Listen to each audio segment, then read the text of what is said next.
اگر آپ قرآن مجید تجوید کے ساتھ پڑھنا نہیں جانتے، مخارج کی بے شمار غلطیاں ہیں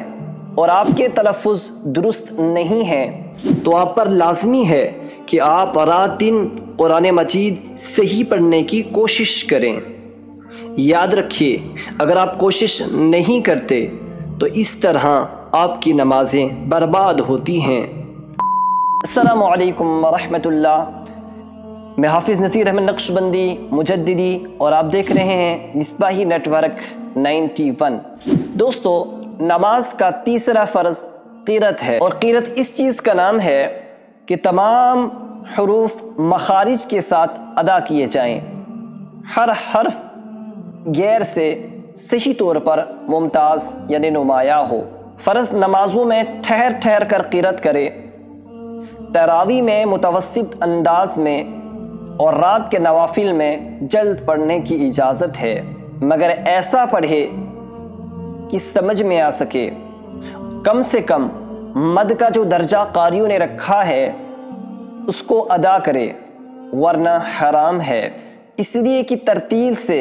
یعنی ٹھہر ٹھہر کر قرآن شریف پڑھنے کا حکم ہے۔ اکثر لوگ تا، طوا، ثا، سین، صاد، الف، حمزہ، عین، ہا، حا، ضاد، ذال، ظا میں فرق نہیں کرتے۔ یاد رکھیے، حروف بدل جانے کی وجہ سے اگر معنی فاسد ہو گئے تو نماز نہیں ہوگی، اور جس سے حروف صحیح ادا نہیں ہوتے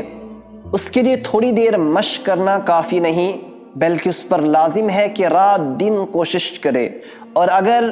کسی صحیح پڑھنے کے والے کے پیچھے نماز پڑھ سکتا ہے تو فرض ہے کہ اس کے پیچھے نماز پڑھے، یا وہ آیتیں پڑھے جس کے صحیح حروف ادا کر سکتا ہو، اور یہ دونوں صورتیں ناممکن ہو تو زمانہ کوشش میں اس کی اپنی نماز ہو جائے گی۔ آج کل کافی لوگ اس مرض میں مبتلا ہیں کہ نہ وہ قرآن مجید صحیح پڑھنا جانتے ہیں اور نہ سیکھنے کی کوشش کرتے ہیں۔ یاد رکھیے، اس طرح نمازیں برباد ہوتی ہیں، اور جس نے رات دن کوشش کی لیکن سیکھنے میں ناکام رہا، جیسے بعض لوگوں کے صحیح حروف ادا ہی نہیں ہوتے، زمانہ کوشش میں وہ معذور ہے، اس کی اپنی نماز ہو جائے گی، مگر صحیح پڑھنے والوں کی ہرگز امامت نہیں کر سکتا۔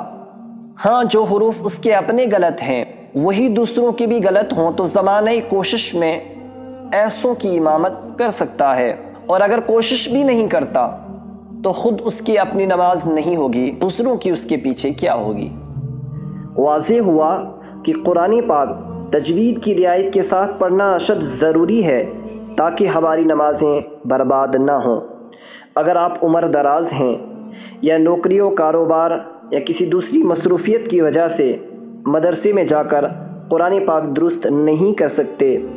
تو پریشان نہ ہوں، آپ کے لیے سنہرا موقع ہے۔ ہم نے Misbahi on line Quran academy کا آغاز کیا ہے، جس میں آپ گھر بیٹھے نورانی قاعدہ، ناظرہ قرآن مجید تجوید کی رعایت کے ساتھ اسلام کی بنیادی باتیں، مسنون دعائیں اور روزمرہ پیش آنے والے مسائل بآسانی سیکھ سکتے ہیں۔ اور آپ کی آسانی کے لیے قرآن اینڈ حدیث ود نذیر کے نام سے ایک یوٹیوب چینل بھی بنایا ہے، جس میں تمام اسباق کی ویڈیوز اپلوڈ کی جاتی ہیں، جس سے آپ بآسانی اپنے اسباق یاد کر سکتے ہیں۔ لہٰذا داخلہ کے لیے خواہش مند حضرات اسکرین پر دیے گئے نمبرات پر رابطہ کریں اور اس ویڈیو کو زیادہ سے زیادہ شیئر کریں تاکہ وہ لوگ جو قرآن پاک صحیح نہیں پڑھ سکتے وہ بھی فائدہ حاصل کر پائیں۔ والسلام۔